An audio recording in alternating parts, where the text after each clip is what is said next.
नमस्कार, आगाज टाइम्स देख रहे हैं आप। मैं हूं आपके साथ पलक शर्मा। मुंबई की नेचर कंपनी का फर्जी रैपर छापते गौतम प्रिंटिंग प्रेस में पड़ा है छापा।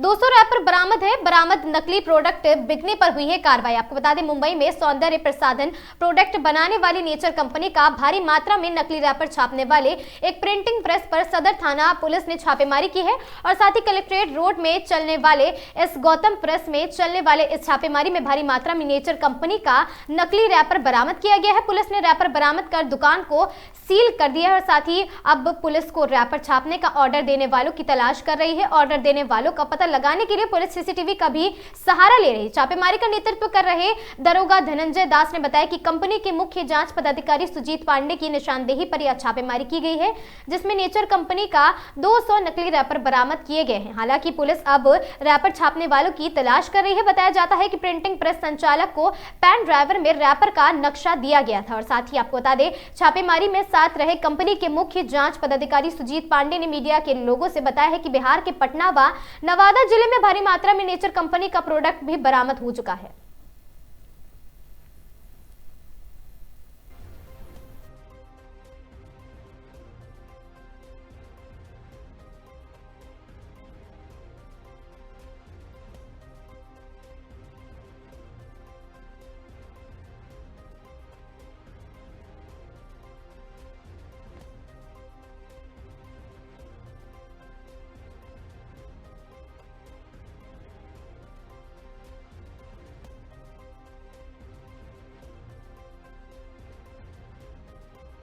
कि कंपनी को काफ़ी महीनों से इसकी सूचना मिल रही थी कि पटना में हमारा एक बहुत बड़ा रेड हुआ था। उसके बाद यहाँ पर से खबर आ रही थी कि नालंदा नवादा इस क्षेत्र से शेखपुरा वगैरह बिहार शरीफ में हमारा काफ़ी डुप्लीकेसी होकर प्रोडक्ट को बेचा जा रहा है। तो कंपनी ने सर्वे बैठाया, टीम बिठाई, पूरा जांच हुआ, सर्वे हुआ, एक जिला घूम रहे हैं हमारे सर्वेयर। उनको पता चला कि फलना जगह पर ऐसा जगह पर ये प्रिंटिंग प्रेस पे गौतम प्रेस में ये बना करके छाप करके माल सप्लाई दे रहे हैं। तो इसकी सूचना सर्वेयर ने हमारी कंपनी को दी। कंपनी ने हमें यहाँ पर भेजा। हमने यहाँ पर एसपी साहब के आदेश से उनको मदद के लिए हमने रिक्वेस्ट किया कि सर ऐसी बात है, हमारी प्रोडक्ट बैन है, फिर भी ये मार्केट में बिक रहा है। कंपनी इस प्रोडक्ट के ऊपर इसीलिए तुरंत कार्रवाई करी ताकि प्रोडक्ट कहीं किसी के पास जावे नहीं। हमारी कंपनी का बहुत मान सम्मान खराब हो रहा है, नाम खराब हो रही है और कस्टमर्स को तकलीफ हो रही है। तो फिर हमने एसपी साहब ने हमारी बात को समझा और तुरंत उन्होंने थाना में फ़ोन कर दिए इंचार्ज साहब को। प्रभारी साहब ने भी हमारी तुरंत मदद की और तुरंत हमें टीम गठित करके दी। हमने वहाँ पर मौके पर से सारा माल बरामद भी करवाया और यहाँ पर थाना ला गई, उसको जब्त किया गया। क्या क्या बरामद हुआ? बरामद हुआ हमारा नेचर फ्रेश गोल्ड के स्क्रब क्रीम के 2000 पैकेट्स, मतलब 2000 पीसेस एक बरामद हुए। एक की जिसकी कीमत एक की 935 रुपये है। तो सोच लीजिए 2000 पीसेस है तो कितने वैल्यूज हो सकते हैं, लाखों में है। तो इस तरह से हमारा प्रोडक्ट का लोग पूरा मैनिपुलेट मतलब करके पूरा ख़राब कर रहे हैं। कहाँ छापामारी हुई? ये हुई है कचेरी रोड स्थित में गौतम प्रेस प्रिंटिंग प्रेस है, सतबिघी करके सतबिघी मोहल्ला जी, वहाँ पर हुआ है। गिरफ्तारी भी हुई है? गिरफ्तारी अभी होगी, अभी FIR दर्ज हुआ है, गिरफ्तारी तो होना ही है। कौन 6 महीने से लेकर 3 साल तक का कौन है? कौन लोग हैं इसमें? इसमें तो एक तो राउत करके कोई है, यहीं पर है, उनका नाम बढ़िया नाम है इनका, सुरेश राउत। हाँ। सुरेश कुमार करके नाम है इनका। हाँ। वो है गौतम प्रेस के मालिक है। उनके साथ में और भी कई लोग इसमें इन्वॉल्व हैं। अच्छा। क्योंकि एक उनका चैन ही है जो सब जगह ऐसा सप्लाई दे रहे हैं, यहाँ छपवा रहे हैं, कहीं बनवा रहे हैं, कहीं भरवा रहे हैं और सप्लाई दे रहे हैं। तो वो भी हमारी टीम कंपनी काम कर रही है। आगे हम उसके ऊपर भी विस्तार से वर्किंग करेंगे। उसके लिए अलग से टीम बैठाएंगे हम लोग, ताकि वो वहाँ तक भी हम जल्द से जल्द पहुँच के इन लोगों का सबका हम मैन्युफैक्चरिंग। आपको कैसे पता चला कि हमारी कंपनी कर देंगे? बता दीजिए। कहाँ से आए हैं आप? हम मुंबई महाराष्ट्र से आए हैं। वही कंपनी है? हाँ, वही की कंपनी, मुंबई की कंपनी है हमारी। अंधेरी मोरल MIDC में ऑफिस है हमारा। क्या नाम हुआ सर? मेरा नाम सुनील पांडे। क्या है? सुनील पांडे, मैं मुख्य जांच अधिकारी। भागलपुर में बिहार में शराबबंदी लागू होने के बाद कानून व्यवस्था की तस्वीर बदल गई। आपको बता दें, कानून व्यवस्था की तस्वीर पूरी तरह से बदल गई है, लेकिन इसके साथ ही एक नई चुनौती भी सामने आई है। पारिवारिक शराब की तस्करी के साथ साथ सूखा नशा यानी कि सिंथेटिक और प्रतिबंधित नशीले पदार्थों का प्रचलन युवाओं में तेजी से बढ़ रहा है। दूसरी ओर डिजिटल प्लेटफॉर्म के दुरुपयोग से साइबर अपराधियों के गैंग भी सक्रिय हो गए हैं। IG विवेक कुमार ने कहा कि शराबबंदी के बाद कुछ आपराधिक गिरोह ने अपना फोकस बदलकर सूखे नशे की सप्लाई शुरू कर दी है। खासकर युवाओं को टारगेट लेकर स्कूल कॉलेज के आसपास और शहरी इलाकों में ये नेटवर्क फैलाने की कोशिश की जा रही है। पुलिस ने ऐसे कई सप्लायर गैंग को चिन्हित कर कार्रवाई शुरू कर दी है। हाल के महीनों में कुछ गिरफ्तारियां भी हुई हैं और पकड़े गए आरोपियों से पूछताछ कर उनके नेटवर्क और लिंकेज की भी जानकारी जुटाई जा रही है। उन्होंने स्पष्ट किया है कि केवल छोटे सप्लायर को पकड़ना पर्याप्त नहीं है, बल्कि पूरी चेन को तोड़ना भी जरूरी है। आईजी ने बताया कि साइबर क्रिमिनल अक्सर दूसरे राज्यों से भी ऑपरेट करते हैं, जिसमें जांच और गिरफ्तारी की प्रक्रिया जटिल हो जाती है।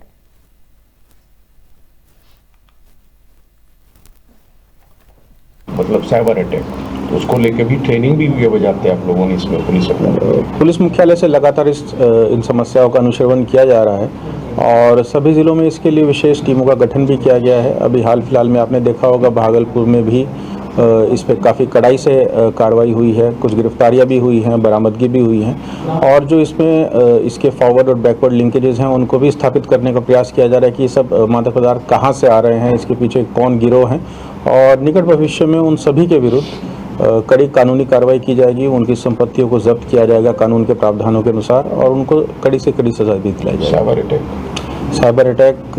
साइबर क्राइम से संबंधित जितना कार्य अभी बिहार में हो रहा है वो आप सबके सामने है। हर एक ज़िले में साइबर थाना खुला है जिसके डीएसपी स्तर के पदाधिकारी जिसको हेड कर रहे हैं। लगातार ट्रेनिंग प्रोग्राम चल रहे हैं और जो नित नए इसमें आयाम जुड़ रहे हैं उसके संबंध में पुलिस मुख्यालय के मार्गदर्शन में ट्रेनिंग्स प्रोग्राम हम लोगों के यहाँ पे लगातार हो रहे हैं और हमारे कर्मियों को ट्रेन किया जा रहा है इन चैलेंजेस को मीट करने के लिए और जितने भी इस तरह के साइबर अपराधी हैं उनके विरुद्ध कार्रवाई चल रही है। ट्रेंडिंग हो रहा है सर, एक तो ब्राउन शुगर, दूसरा डिजिटल अटैक मतलब साइबर अटैक, तो उसको लेके भी ट्रेनिंग भी हुए बजाते हैं आप लोगों ने इसमें पुलिस मुख्यालय से लगातार इन समस्याओं का अनुश्रवण किया जा रहा है। खबर भागलपुर से है, जहां इस दौरान संघ के भागलपुर प्रमंडलीय अध्यक्ष कैलाश झा ने कहा, पटना में शांतिपूर्ण धरना प्रदर्शन करने पर हम लोग लाठी चार्ज किया गया हम लोगों पर, यहां तक कि प्राथमिकी दर्ज कर जो ऐसे करने वालों पर पदाधिकारियों को दंडित किया जाएगा और सेवानिवृत्त चौकीदारों के परिजनों को बहाल करते हुए मानदेय वेतन व पेंशन देने की मांग बिहार सरकार से किए हैं, जिसका आज धरना प्रदर्शन करते हुए कमिश्नर को एक ज्ञापन सौंपा गया। इस दौरान चौकीदार अमरजीत कुमार, जितेंद्र पासवान, नरेश पासवान, बलराम पासवान, विनोद पासवान सहित सैकड़ों चौकीदार दफादार वहां पर मौजूद थे।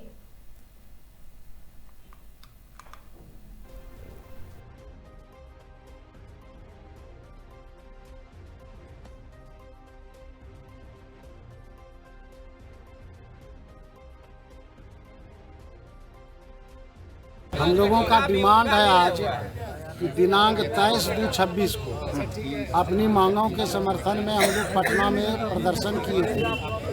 उक्त प्रदर्शन में शांतिपूर्ण प्रदर्शन में बेवजह पुलिस के द्वारा लाठीचार्ज करके मारपीट कर जख्मी किया गया है तथा कुछ चौकीदारों पर गांधी मैदान थाना और कोतवाली थाना पटना में कांड दर्ज किया गया है। तो उस संबंध में हम लोग सरकार से मांग करते हैं कि जो भी पुलिस पदाधिकारी इस तरह का हरकत किए हैं, मारपीट किए हैं, उनको अविलंब सजा दी जाए और जो कांड दर्ज कराया है उसको वापस लिया जाए और अन्य मांगों के लिए जो हम लोगों का वर्षों से एसीपी नहीं मिला है या जो स्वैच्छिक सेवानिवृत्ति का आश्रितों का बहाली नहीं किया गया है उसको अविलंब की जाए।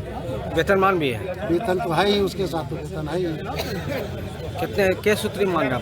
5 सूत्री मांग है। आज 5 सूत्री मांगों के लिए हम लोग ज्ञापन देंगे कमिश्नर साहब को। इसलिए धरना प्रदर्शन किया? हाँ, धरना प्रदर्शन हाँ, किया। धरना प्रदर्शन। नाम बताइए अपना। कैलाश झा, प्रमंडलीय अध्यक्ष, भागलपुर।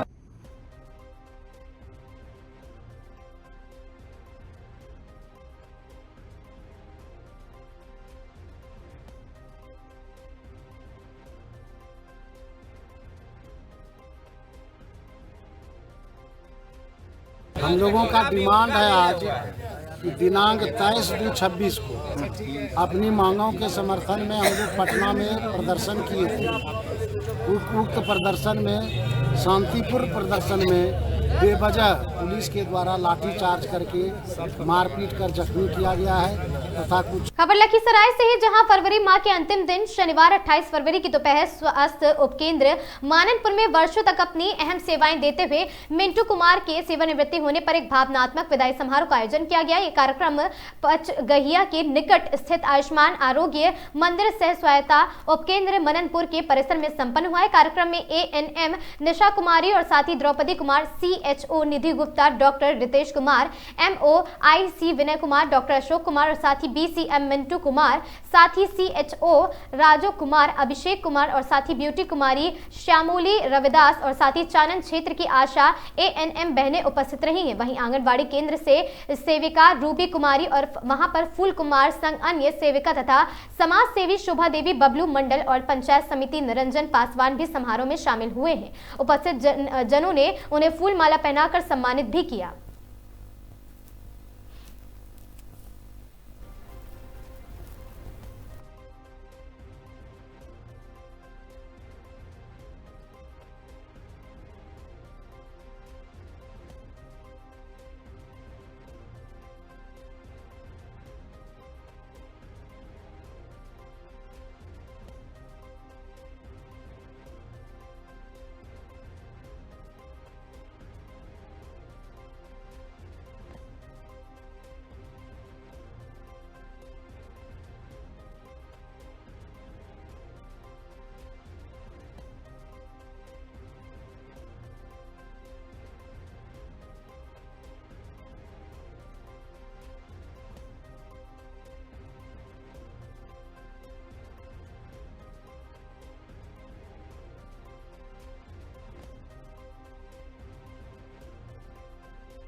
आज विदाई समारोह में पहुंचे हैं, कैसा फील कर रहे हैं और क्या कहेंगे इनके जीवन को लेकर?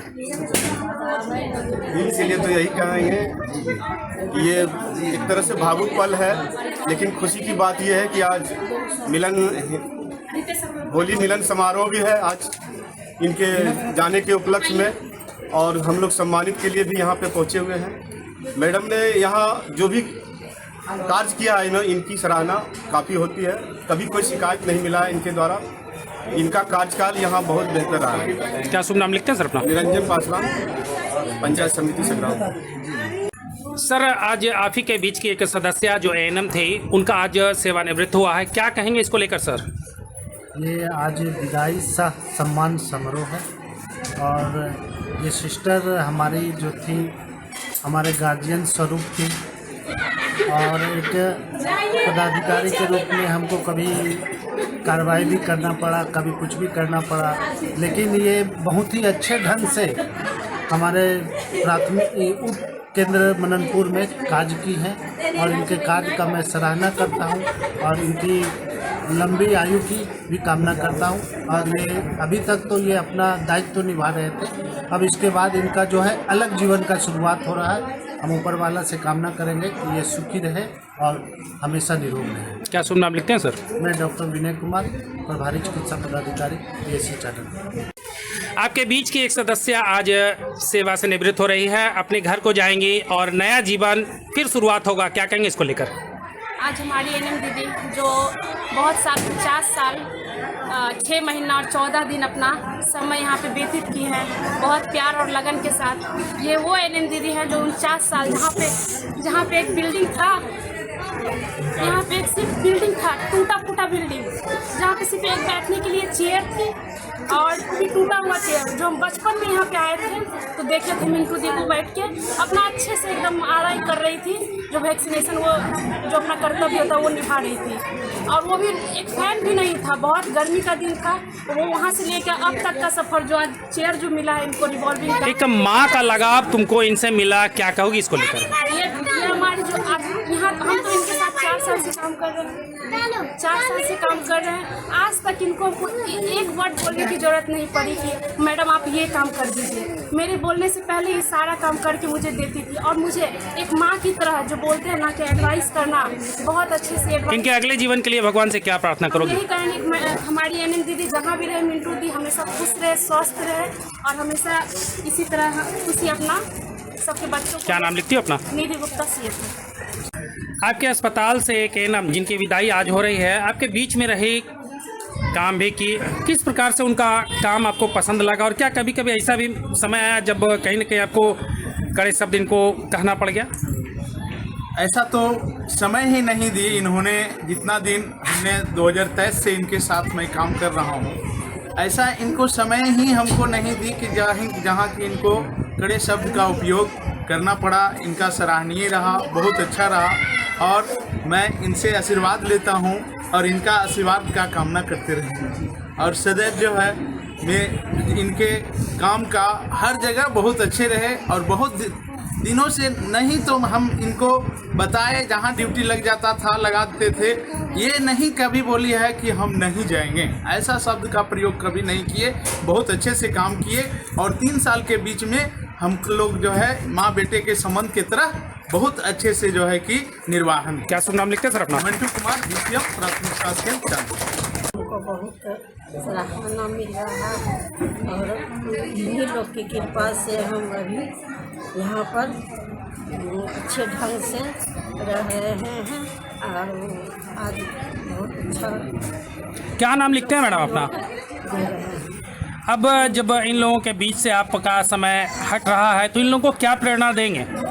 हम लोग कहते हैं कि हमारे जैसा भी आप लोग बहुत अच्छे से काम करिए और किसी शिकायत में नहीं आए। खबर कोटा से प्रधानमंत्री श्री नरेंद्र मोदी ने शनिवार को अजमेर में आयोजित कार्यक्रम में प्रदेश को 16,600 करोड़ से अधिक की विभिन्न परियोजनाओं की सौगात दी। प्रधानमंत्री ने 9 से 14 साल तक की बालिकाओं को HPV टीकाकरण और साथ ही अभियान की शुरुआत की है। आपको बता दें प्रधानमंत्री के कार्यक्रम का लाइव प्रसारण नयापुरा स्थित सियाम ऑडिटोरियम में किया गया, जिसमें लोकसभा अध्यक्ष ओम बिरला की गरिमामय उपस्थिति रही। सियाम ऑडिटोरियम में आयोजित जिला स्तरीय रोजगार उत्सव में कोटे जिले से 607 नवनियुक्त अभ्यर्थियों को नियुक्ति पत्र वितरित किए गए। मंच पर प्रतीकात्मक रूप से 10 नवनियुक्त और कार्मिकों GTA पंचायती राज एवं ग्रामीण विकास राहुल कुमार, पशुपालन विभाग से एनिमल इंस्पेक्टर प्रदीप कुमार आदि लोग वहां पर उपस्थित रहे। कार्यक्रम में संभागीय आयुक्त श्री अनिल कुमार अग्रवाल, जिला कलेक्टर श्री प्रयूष समारिया, जनप्रतिनिधि पंकज मेहता, अतिरिक्त जिला कलेक्टर सिलिंग कृष्णा शुक्ला आदि लोग वहां पर शामिल रहे थे।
कोटा जिला प्रशासन एवं पर्यटन विभाग द्वारा आयोजित 2 दिवसीय कोटा महोत्सव 2026 की सफलता में अहम भूमिका निभाने वाले विभिन्न विभागों के अधिकारी, कर्मचारियों, व्यापार महासंघ के पदाधिकारियों, प्रिंट एवं इलेक्ट्रॉनिक मीडिया प्रतिनिधियों तथा सोशल मीडिया इन्फ्लुएंसर्स को सम्मानित किया गया। समारोह में अतिरिक्त जिला कलेक्टर सिलिंग Krishna Shukla, hotel federation of Rajasthan Kota division के अध्यक्ष अशोक माहेश्वरी, महासचिव संदीप पाड़ियाल और साथ ही लघु विभाग भारतीय कोटा इकाई अध्यक्ष अंकुर पहाड़िया तथा उद्यमी प्रेम भाटिया को भी प्रशस्ति पत्र एवं प्रतीक चिन्ह प्रदान कर सम्मानित किया गया है। Hotel federation of Rajasthan Kota division के अध्यक्ष अशोक माहेश्वरी ने कहा कि कोटा हड़ौती ट्रैवल मार्ट पर कोटा महोत्सव के भव्य एवं ऐतिहासिक आयोजन के बाद हड़ौती अंचल को पर्यटन मानचित्र पर नई पहचान भी मिल रही है।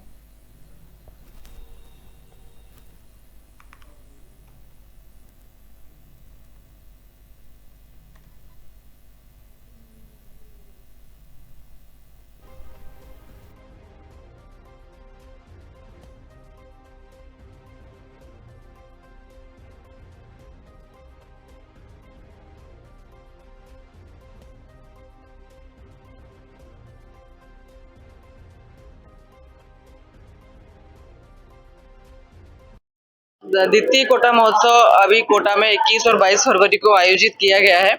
वो कोटा वासियों के सभी जो संगठन, यहाँ के व्यापारिक संगठन है, अशोक माहेश्वरी जी की लीडरशिप में सभी संगठनों ने बहुत अच्छा सहयोग दिया और उनके सहयोग से ही यह संभव हो सका कि कोटा महोत्सव जन जन का महोत्सव बना।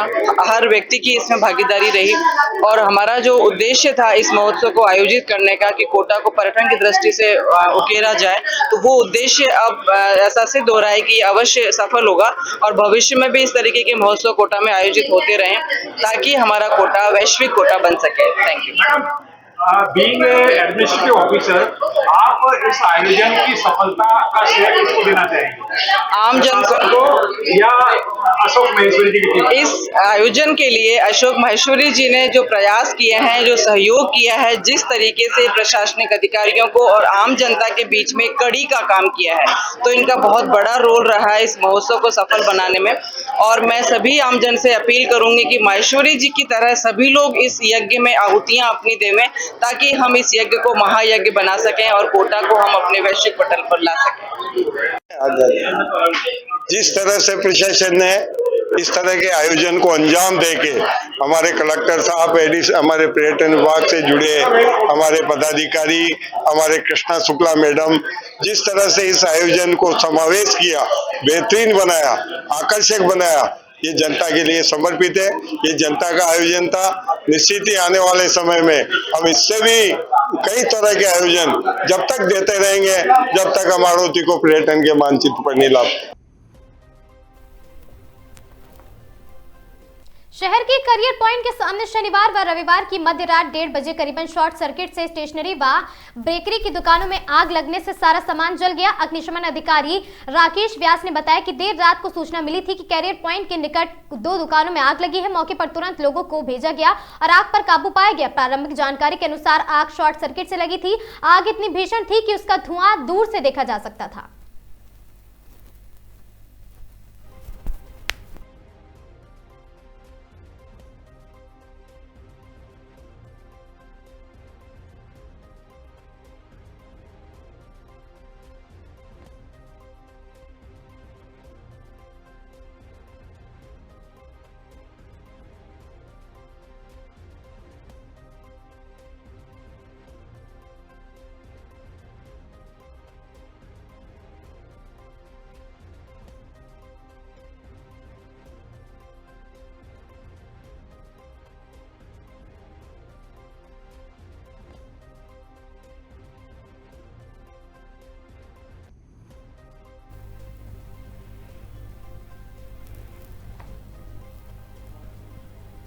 इन खबरों में आज के लिए बस इतना ही। ऐसी खबरों से लगातार जुड़े रहने के लिए बने रहें हमारे साथ और देखते रहें आगाज टाइम।